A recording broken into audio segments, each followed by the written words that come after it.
What's up, chillers? Today I'm going to be making a video that's kind of like a reaction video, I guess. A revisitation of sorts. I just wanted to say, I miss y'all.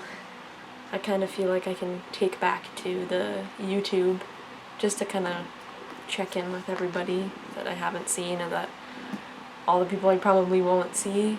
Yeah, I just thought it would be fun to come back on here and say hi. So today, the video I'm going to be making is going to be kind of reacting to my top 10 favorite albums that I had when I was about 14 or 15. So I got a Facebook memory not too long ago. It was a memory where I was tagged in a sort of challenge where you list your favorite albums. So yeah, March 16th, 2014. And at this point, like, I was like a Tumblr kid. The basis of my music taste was kind of like one of my older sisters who liked alternative music in like the mid-2000s, so I'm going to try and list my top 10 favorite albums to date. I'm just gonna move the camera, I'm gonna tilt it up slightly. I got the post up on my Facebook, and I'm gonna read it to you. So, number 1, Broken Bells self-titled. Number 2, Whatever People Say I Am, That's What I'm Not, The Arctic Monkeys. Number 3, In Our Bedroom After War, I think it's After the War, by Stars. Number 4, Suck It and See, The Arctic Monkeys. Number 5, Oh My Heart, Mother Mother. Number 6, El Camino, The Black Keys. 7, Tourist History, Two Door Cinema Club. 8, Born to Die by Lana Del Rey. Number 9, Hurry Up We're Dreaming by M83, and 10, Shrines by Purity Ring. And then I said, and some notable runner-ups, Ceremonials by Florence and the Machine, AM, The Arctic Monkeys, Eureka, Mother Mother, Dark Eyes, Half Moon Run. So, number 1, Broken Bells self-titled. Honestly, the album, it still slaps. It still slaps, and October on that album was my top favorite song for years. Like, these albums all slap still. I'm not going to say anything about all of them. I do want to say that Suck It and See by the Arctic Monkeys is heinously underrated, and I think that now that lo-fi dreamy is bigger, the kind of sound that that album has, I think, would go over better nowadays. Let's just talk about the Mother Mother on here and how kids on TikTok are all about Mother Mother now. It's the deep cuts, not even like the really popular songs either, like the weird deep cuts from Touch Up, Two Door Cinema Club, okay, both Tourist History and their second album, Beacon, okay, both went off. I can't deny that. Born to Die, Lana Del Rey. What Tumblr girl in 2014 wasn't listening to Born to Die by Lana Del Rey? Hurry Up We're Dreaming by M83. Everyone knows Midnight City, but people don't know how absolutely amazing that album is. Shrines by Purity Ring. Yeah. If I had 2 Arctic Monkeys on the original list, I would probably put Florence and the Machine back up there because that album was incredible. So now I've got a piece of paper where I have written down all of my like favorite albums and have tried to narrow it down to 10. Hey chillers, just kind of interjecting in this last video, you'll notice that I'm sitting somewhere else. It's actually a completely different day. I made this video a few weeks ago now, I think, and I never posted it because I had a few qualms with it, and I just want to kind of talk about it before I get into the rest of the video, sort of like a disclaimer.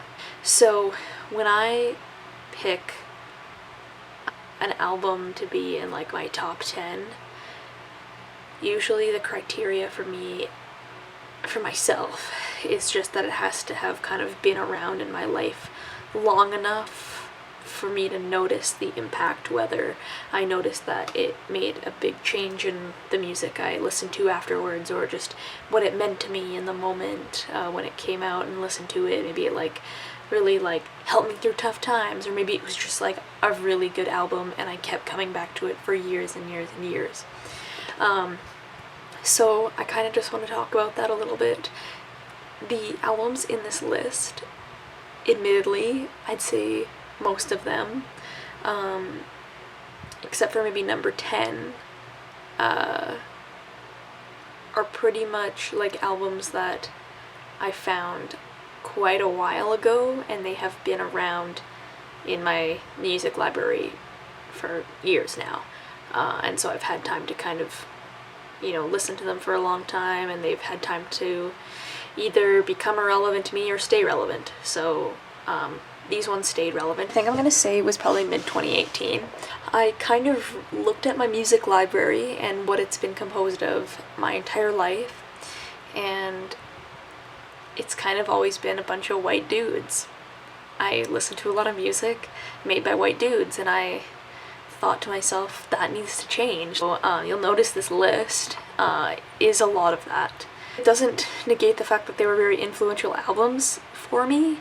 I just kind of wanted to say that because I know that this list is not very diverse. These are, I guess, just kind of influential albums that kind of came into my life for the most part before I kind of figured that out for myself. So if you're someone who likes music, just take a look at your library and see if it's diverse or not, because there's a lot of music out there made by a lot of different types of people, and it's no mistake that the music we're exposed to most of the time is from people with privilege. So they've got the platforms, and so that's why we see it, that's why we hear it, and that's why it gets popular. So I just encourage everyone to seek out music by people that aren't just white dudes. That's pretty much all I wanted to say. Anyways, enjoy the rest of this. It's not in any order. Melodrama by Lorde. Okay, no one's surprised about that. No. Twin Fantasy, Car Seat Headrest. The Dream Is Over by Pup. Everyone who listens to Pup even has a dream. The Dream Is Over is on their top 10, or at least like their top 20. 20 to a Million by Bon Iver. Yeah, I really loved that one. I honestly was never a huge Bon Iver fan. That Bon Iver was like another like Tumblr essential, but I never really got down with it until 20 to a Million came out.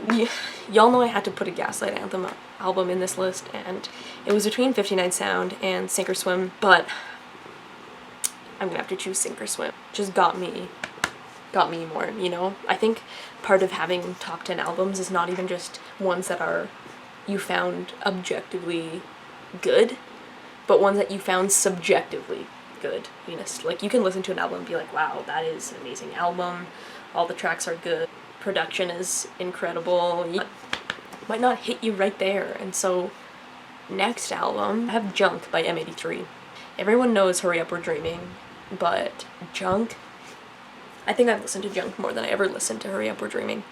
If you guys haven't listened to the entirety of Junk, but were around for when like Hurry Up was around and relevant, I strongly suggest that you listen to it, or even if you didn't. The next one I have on this list is Evil Friends by Portugal the Man.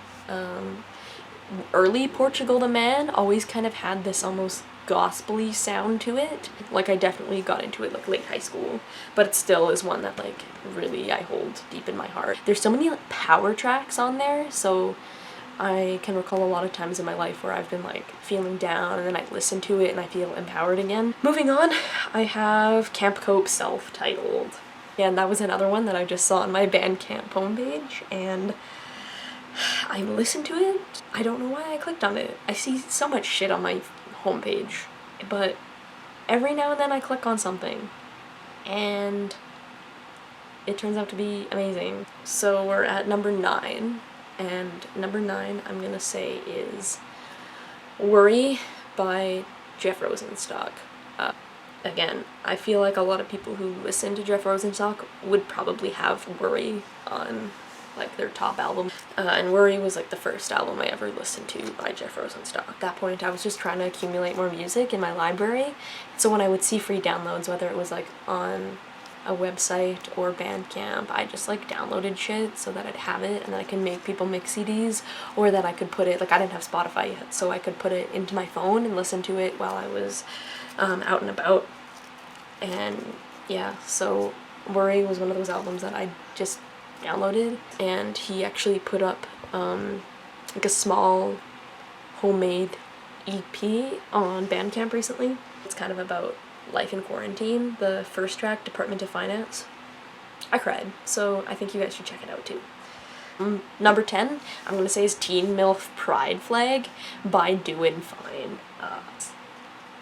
It was like 100 gex before I knew what 100 gex was, but it's like some random like girl who makes it, and it's just, I don't know, I feel like if people who like 100 gex heard this stuff, they would really like it. I'm not a big 100 gex fan, but this is kind of along the same lines. Anyways, thank you guys for tuning in for this video about music I like and my favorite albums. I want to maybe get back on YouTube again.